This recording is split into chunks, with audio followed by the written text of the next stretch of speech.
Welcome sa zip9.com. In this video ay magsisimula tayo ng panibagong series, no? Ang series on quadrilaterals. Sa video na to ay mag-aaral tayo kung ano ba yung mga terms, no, na ginagamit pag nag-aaral tayo ng quadrilaterals.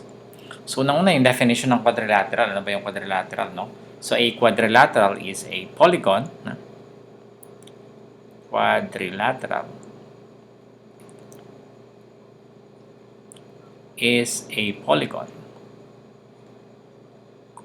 with 4 sides.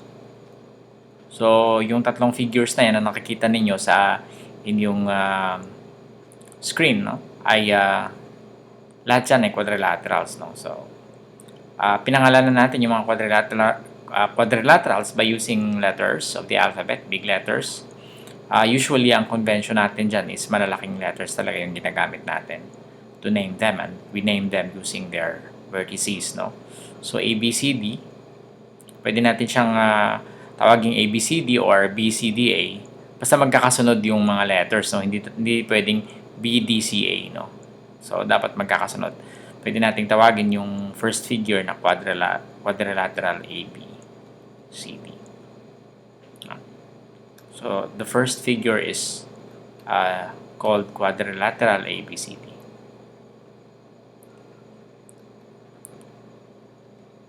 So, pwede rin, again, sinabi ko kanina, pwede rin natin siya tawaging CDAB or DABC. Pwede naman.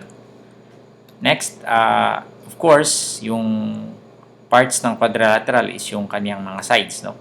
So, AB, what else? BC, CD, at saka AD are sides of quadrilateral ABCD. So, kaya siya may bar kasi yan yung symbol ng segment. So, mga segments yung mga yan. Diba, napag-aralan natin dun sa series natin on basic geometry, no? Basic geometry concepts na yung mga paano ba mag-name ng mga segments, ng mga lines, saka yung mga ray. So, pag segment, meron tayong bar na nilalagay sa ibabaw ng dalawang letters, no?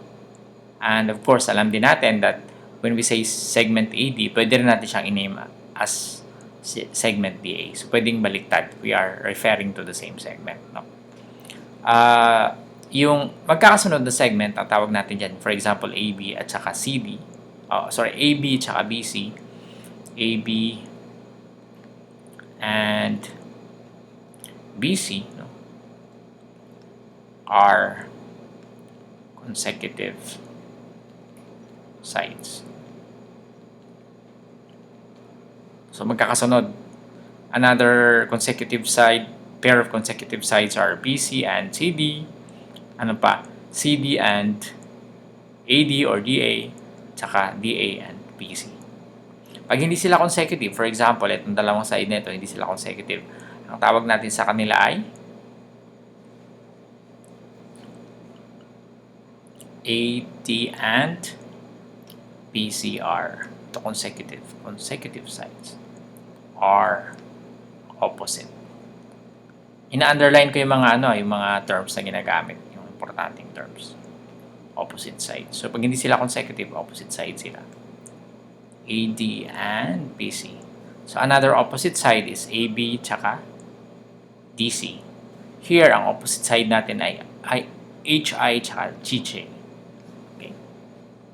Well, aside from the sides, meron din tayong vertices, no? So for quadrilateral, na natin, no? Wala tayong space.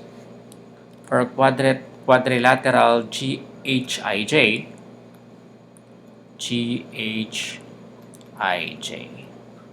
yung mga vertices are G, H, I, J are the vertices of quadrilateral GHIJ. Yung vertices, yung mga points dun sa corner, no? Magkaiba yung vertices tsaka angle, yung angle is actually the angle itself. And since we also talk about the angles, of course, the vertices also contains the angle. Yung angle yun dito. No? Angle G, angle H, angle I, angle JR, angles of quadrilateral JHIJ.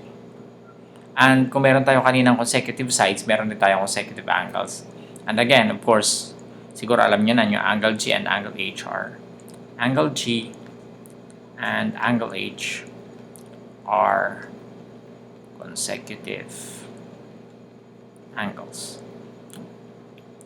So, merong vertices, merong angles, merong consecutive angles. And pag hindi sila consecutive, for example, itong dalawang ito, angle G and angle I. Angle G and angle I are hula nyo, opposite. Very good. Opposite angles. So, may consecutive sides, meron ding opposite sides, meron din tayong consecutive angles and opposite angles. Okay. So, another pair of opposite angles, for example, dito sa ABCD, angle A and angle C are opposite angles. Okay? So, if we connect the opposite vertices, for example, with a segment, for example, A and C, or H and J, ang tawag natin dyan ay diagonal. So, burahin ko ulit. So, a diagonal of a quadrilateral is a line segment connecting opposite vertices.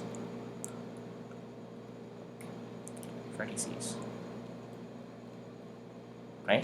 So, since opposite vertices ang G at H, pwede akong G and I, pwede akong mag-connect. This is another diagonal. You should do it carefully. Being sure that the vertices, I'm pointing to the vertices. And that BD is also a diagonal. Okay, so ang pinakalas natin is yung convex tsaka concave polygon or non-convex, no? Or quadrilateral in particular. So pag sinabi mong convex, ang diagonal niya ay nag-intersect, no? So here, these two are convex polygons, no? So pag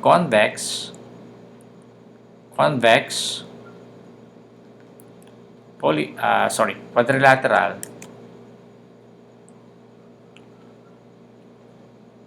ibig sabihin, the diagonals intersect. Dalawa lang naman yung diagonal niya, no? And I think it's obvious because there are 4 vertices, so 2 pairs of opposite vertices, yun ang diagonals niya. So 2 pairs din, dalawang diagonals din. Not 2 pairs but dalawang diagonals. So here, itong dalawang ito nag-intersect, convex siya. Pero itong isa, we can draw the diagonal here. This is one diagonal, P and R. Tapos ang isang diagonal natin, nasa labas siya. Q and S. Yung opposite sila adjacent. Okay? So, ito ay tawag natin dyan ay concave polygon. So, these two are convex. These are convex. Itong dalawang ito are convex. And ito naman ay concave. Concave polygon. Okay, that's it. I think we are familiar with the different terminologies. Ang susunod natin ay tignan natin yung mga iba't iba pang properties ng quadrilaterals. Okay, so gusto ko yung imbitahan sa zipnayan.com, yung ating blog. Nandyan yung ating mga listahan ng mga videos.